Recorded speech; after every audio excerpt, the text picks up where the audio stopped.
राजकुमारी का साहस बहुत समय पहले की बात है। एक दूर राज्य में एक सुंदर और बुद्धिमान राजकुमारी रहती थी। उसका नाम राजकुमारी संजना था।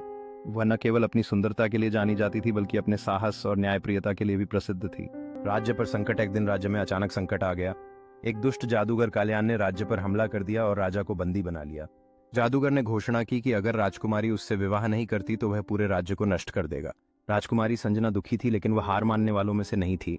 उसने तय किया कि वह अपने राज्य और पिता को बचाने के लिए खुद इस संकट का सामना करेगी। साहसिक यात्रा राजकुमारी ने अपनी मां से आशीर्वाद लिया और अपने घोड़े पर सवार होकर जंगल की ओर चल पड़ी।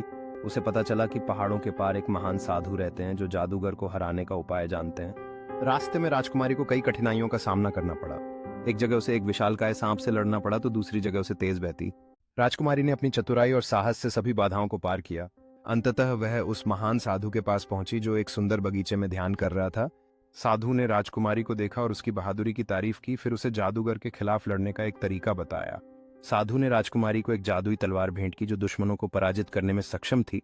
राजकुमारी संजना ने तलवार को मजबूती से पकड़ लिया। उसके चेहरे पर नई उम्मीद थी। राजकुमारी ने साधु को धन्यवाद दिया और जादूगर के खिलाफ अपनी यात्रा पर निकल पड़ी। राजकुमारी संजना लौटते समय अपने राज्य की ओर बड़ी दृढ़ निश्चय के साथ। जादूगर के काले महल के पास पहुंचते ही राजकुमारी ने अपनी तलवार निकाल ली। जादूगर ने राजकुमारी को चुनौती दी, लेकिन उसका आत्मविश्वास अपरिवर्तनीय था। भीषण मुकाबला शुरू हुआ जहां राजकुमारी ने अपनी जादुई तलवार से जादूगर का सामना किया। राजकुमारी की तलवार जादूगर के जादुई शक्तियों का मुकाबला कर रही थी। दोनों में जंग जारी थी। लड़ाई अपने चरम पे पहुंच गई जब राजकुमारी ने निश्चय के साथ अपनी तलवार चलाई। एक अंतिम प्रहार में राजकुमारी ने जादुई तलवार की शक्तियों को उजागर करते हुए जादूगर को हराया। हराया हुआ जादूगर धुएं के बादल में विलीन हो गया। अंधकार के प्रतिध्वनियों को छोड़ते हुए राजकुमारी विजयी होकर खड़ी हुई, जादुई तलवार को आसमान के खिलाफ ऊंचा उठाते हुए। राज्य ने अपनी बहादुर राजकुमारी की वापसी का जश्न मनाया। उसे जयकारों और खुशी के साथ स्वागत करते हुए राजकुमारी ने साहस और प्राचीन भविष्यवाणी की अपनी कहानी अपने लोगों के साथ साझा की।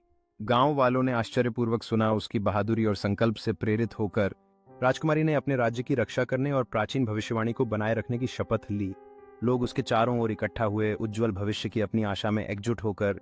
सूरज के अस्त होते समय राजकुमारी और उसके लोग अपनी नई शांति का जश्न मनाते हैं।